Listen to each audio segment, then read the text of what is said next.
I rode 21,000 miles over 27 states in 4.5 months. On my riding days, it was an average of 147 miles a day. I put a lot of thought into where I was going. I started in the northeast of the country, where it was going to be warm in the summer, and my overall target was to go down to the southwest of the country and arrive there in the autumn, when it was beyond the heat of the summer in the deserts, in the very best of the weather wherever I was at that time. It's a long story why I went on this trip. It goes back to when I was a small boy. At the age of 12, my father suddenly died, and that affected us both emotionally and financially. I could do something about the financial aspects of that. As early as I could, at the age of 16, I left school and went out to work to earn a wage to help support the family. That did mean, though, that I missed out on student life, I missed out on gap years, I missed out on that fun period of my life. What I did about that was I promised myself that as soon as I could, I would give myself some sort of an adventure holiday where I gave myself something back. This ride across America on my motorcycle was giving that back to me. I hate to say it, but I'm one of these born-again bikers. I rode bikes when I was a young man, but I had to give up my motorcycling in favour of more practical cars when I got married and had children. And then one day in much later life, I was in Chelsea early for a meeting and I had about half an hour to kill. I knew there was a Harley-Davidson dealership there, and so I went to have a look at their motorcycles. As soon as I walked in, I thought, can I actually ride these large, gleaming, heavy motorcycles? So what did I do? I took one out for a test ride over 3 or 4 days. Except I took it back after just about an hour, because I walked back in and I said, I want one of these. I'd definitely fallen back in love with motorcycling again.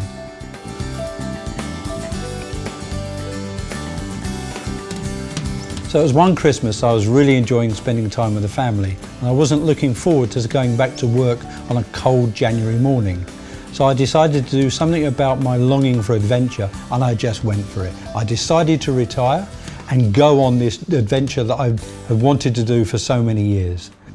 It then took about 18 months to get out of the international projects I was working on, but I was able to use that time to do some of the planning for the trip that I wanted to do. I looked at books, I looked at maps, I looked at videos, I planned my route, I looked at the places that I really wanted to go to in America and started to form the structure of what it was I was going to do. I did the trip on my own Harley-Davidson. It was really important to me to do it on my own bike.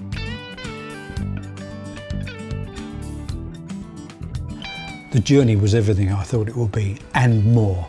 The places I saw, the people I meet, backstreet America on the back roads was just something that I had no experience of at all. We experience America through TV, through movies. The real America is nothing like that. It's so much better, it's so much more real and personal and beautiful. America is an amazing place that if you get to really travel and see it all, it just opens your eyes to what a fantastic continent and nation that is. I didn't plan to write a book from the very beginning. I planned and did write a blog in order to keep my family and friends informed of what I was doing, and that generated the idea through some of my readers who encouraged me to then turn that into a book. The idea for the book didn't actually come about until very near the end of the trip. The real big difference between the blog and the book was I had to improve my photography. The photos that were good enough for the blog were suddenly not good enough for the book, so I had to step up and improve my photography in order to get the quality right for the book. I spent a lot more time taking the photographs. I took more of them. I took more pictures of the same thing in order to pick the very best pictures, and then I was able to choose the very best of the pictures for the book.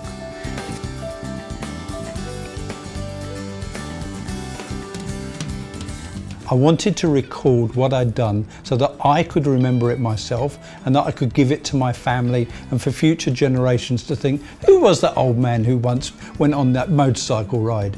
The people who are going to enjoy reading this, those who are going through a life change themselves maybe, who want to do some sort of an adventure and move on into a different stage in their life. I think people who enjoy travel, people who enjoy America, and of course motorcyclists. I really want people to engage with the book. I want people to be able to let me know, if they want to, what they think of it. I want to encourage them through reading the book to see what can be done by an ordinary guy fulfilling a dream. In my case, it was riding a motorcycle across America, but it could encourage anybody to do a trip of their own, be that traveling across India, climbing a mountain. It could be as much for them as anybody. And if my book can help inspire that, then that will be great. I would say the three highlights of the journey were, number one, the Sturgis Motorcycle Rally, the mother of all motorcycle rallies. 500,000 bikers there in 10 days, wild parties, an amazing scene of everything American in one place. Fantastic. Number two was Backroad America, seeing the real, true America, away from the cities, seeing what life and Americans are truly like. And thirdly, Monument Valley, probably the most beautiful place I've ever seen in the world, with the rock buttes sticking up in the air out of the red sand. It is a stunning place, and the real highlight, I saw it at sunset. Glorious! The journey has changed me, and it enables me to now feel as if I've accomplished what I wanted to accomplish since I was about the age of 16. And that's given me a taste that I now want to do some more. My advice for anybody with their own lifelong dream is just go for it. You certainly won't regret it.